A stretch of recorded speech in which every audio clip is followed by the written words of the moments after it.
asked Tony what NCMS stands for. And he told me it was the Society of Industrial Security Professionals.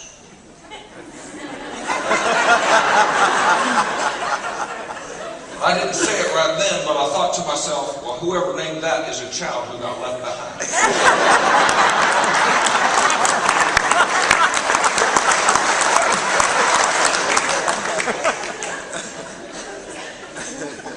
You know, it's been a distinct privilege to serve America, to be a voice for you, for the American people around the world, to go into the motherland of Africa, the Middle East, and all around the world, spreading the simple message that good is better than bad.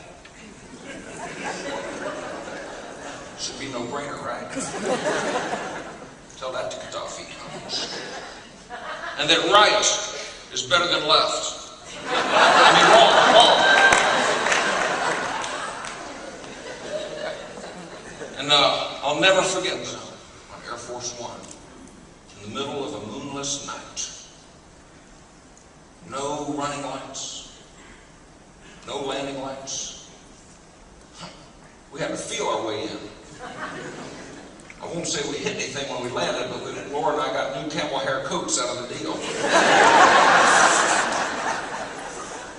We went over there to encourage the troops, to eat a little turkey with the boys, and to prove to the world that America does not have arachnophobia.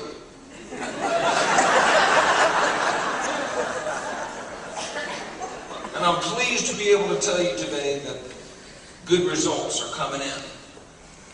People over there, they're kind of getting used to freedom. They're kind of getting comfortable with their women being able to go to school.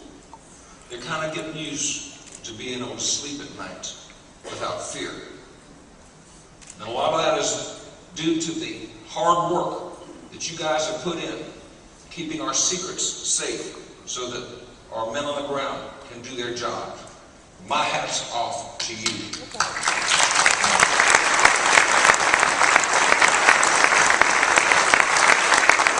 I wish my lovely wife Laura was here.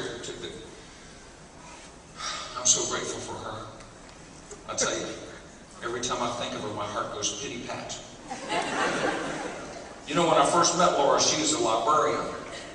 I think that's why I couldn't keep from checking her out.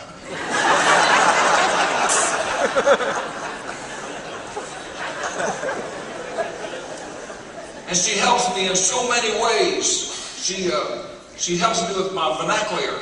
She says, George, you just take the hard words and you break them down into their subparticiples. Like that one word, you take it and you go new and clear. Piece of cake. Try it with me this side. Everybody say new, clear. Let's try it together. New, clear. New, clear. New, clear. See there? Nuclear.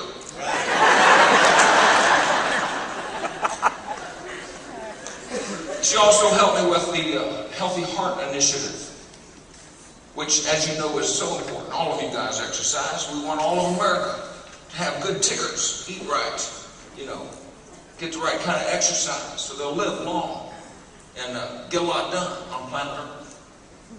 But you know what? The Healthy Heart Initiative is kind of waning a little bit since we left office. And we're trying different marketing ideas and stuff. And you know, I don't know if any of you guys have seen a can of Diet Coke, but on the side of that can, you'll see a little version of Laura's red dress. And to be honest with you, I have no idea what it has to do with the Healthy Heart Initiative. Except when I see Laura in that red dress. My heart pumps a little faster. So, you know, I figured I'd hook up with some of your marketing team. And maybe you could help me come up with an idea. And then I was thinking about it on the way down here, and I thought maybe a new motto is what we need. And I thought of this. What do you think? The heart. You can't beat it. I'm kind of pumped about it. Oh, you know, the adventures we've had together in security. I'll never forget the time the Pope popped over. You know, Pope Benedict the 16, 17, whatever it takes. And he came to New York to pray over the 9/11 site. And then we had that big parade down Madison Avenue. Y'all remember that little white vehicle he rode in, that bulletproof thing? I called it the poopsicle. Then he came down to D.C. for a state dinner.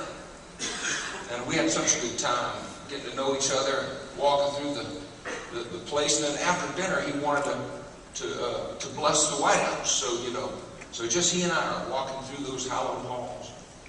He had that smoky, swingy thing of his, you know.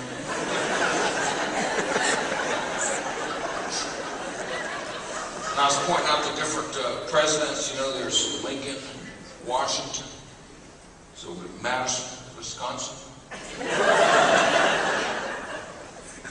Still, that thing just kept smoking. Has incense in it. I think they call it potpourri.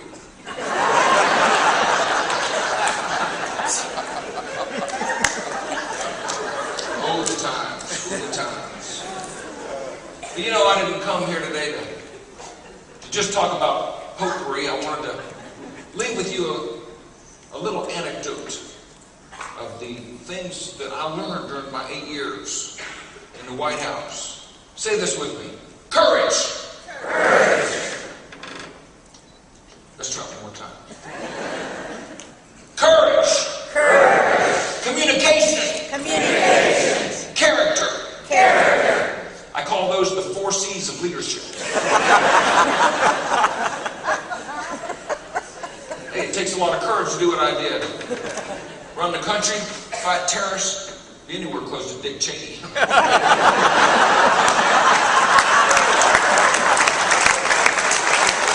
know what we called this in Washington? The Cheney reaction. Somebody made up little bumper stickers that said, "Duck, duck, goose, Cheney's loose."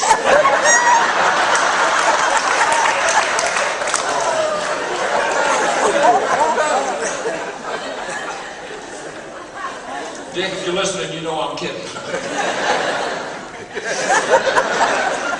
You know, but it does. You gotta be tough when you're a leader, and I know you all are leaders here, leaders of the military, leaders of security companies from around the world, L3 and others. You know you've got to stick to your principles, regardless of what other people think, regardless of whether they think your ideas are any good or not. Sometimes I had to deal with nobody thinking my ideas were any good. But it's okay, it made me tough. I've got thick skin like an elephant, which is the symbol of the Republican Party. My Democratic friends are depicted as a donkey, or as the guys to the south call them burritos.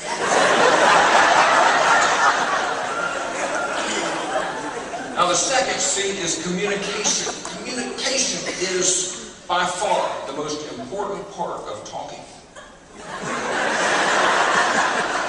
And studies show that good communication is only about 15% verbal, which in my case is a good thing. But I'll have you know that sometimes, although I struggle with my vernacular, I'm fluent in over 9 different body languages. Some of which I had to give up when I got saved.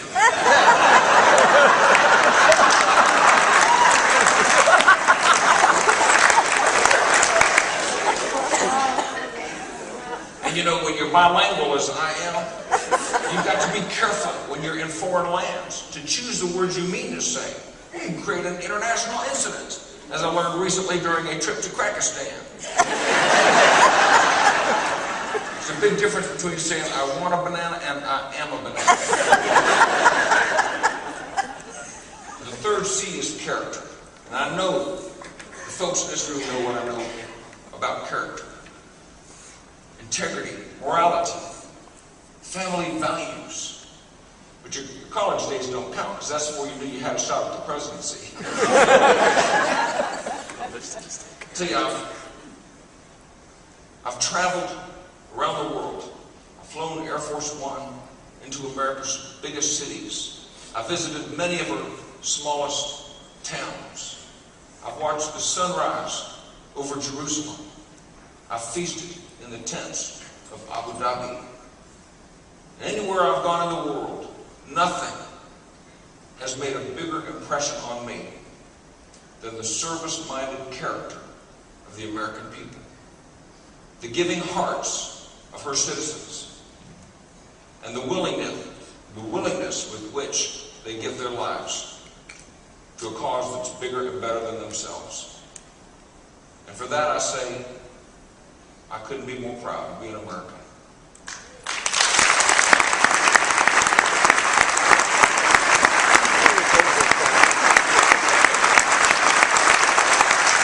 So in closing, everybody's asking me, Mr. President, what's next for you? You got the library starting, and you got the Freedom Center, you got conferences going on, you got your book, bestseller, Rocking the Free World. Decision points, get it if you haven't. I read it myself. Surprisingly good. I read the audiobook version. Well, I thought, what is it that moves people? And I thought, well, bicycles. But no, it's music. Music is the universal language. It's the thing that gives us meaning. I mean, every single person in this room has got songs stored in your heart, in your soul. Songs that help to define you. Songs that when you hear them, they take you right back. Songs like, oh, say, can you see? I told you there was 4 C's. I like the letter C. It's also a word.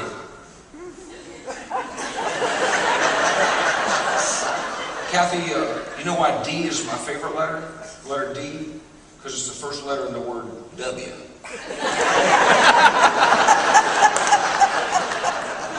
So, I thought, I can turn a phrase. Maybe I could write a song. And I did. And I even brought my guitar. Y'all want to hear a song?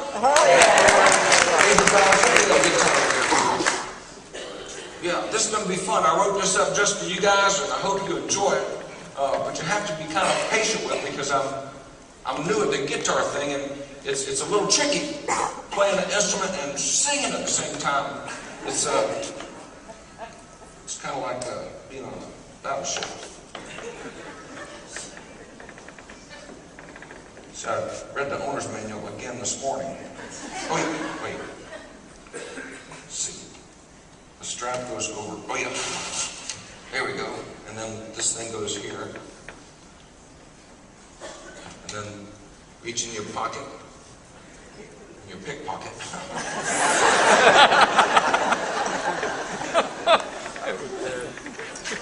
Whew, I'm scared. You gotta focus when you do this, or else you'll be like that story in the Bible about the chicken that's got its head stuck in the sand, and the wind and the waves came and blew against that chicken. And great was the fall of that chicken. Now that'll go over some of y'all's heads, but my faith-based peeps know that's biblical. See, the problem is the left hand doesn't know what the right hand is doing. Okay, here we go. Well, I'm a free world leader. Freedom's rolling out to you. Oh, let it roll. Well, I'm the free world leader now, Mom. Freedom's rolling out to you. Oh, you know it's true. Well, I'm the good news instigator, a compassionate conversator. This freedom is rocking and rolling on out to you. Got me a nuclear buster. Protecting freedom is what I do.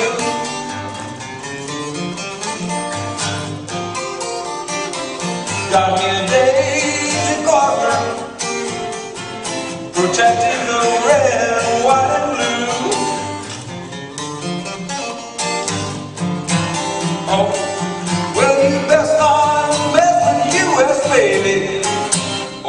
sure will mess with you.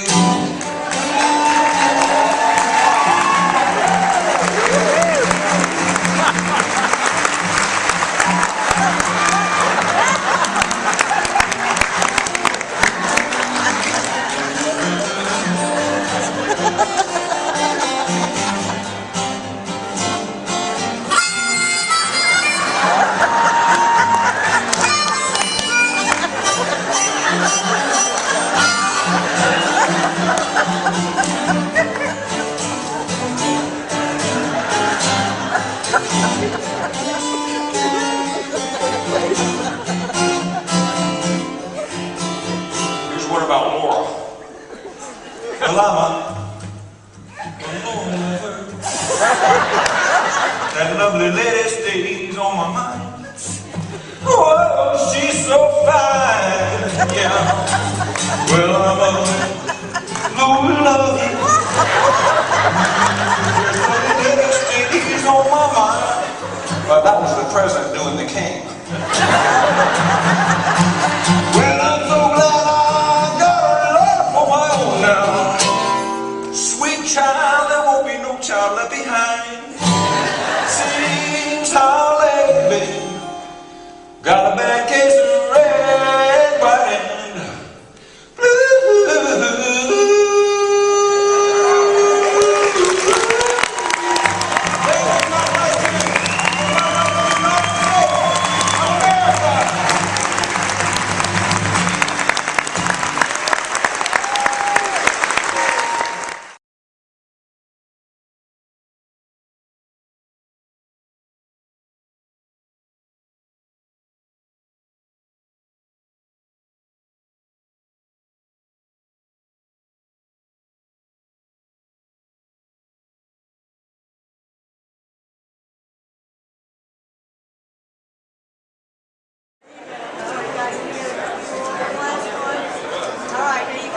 Count for 1, 2, 3.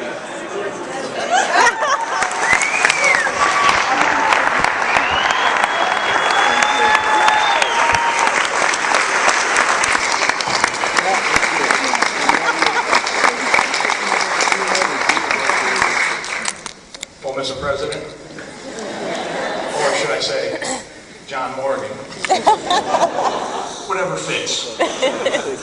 We'd like to thank you again for taking time on your schedule and coming down here.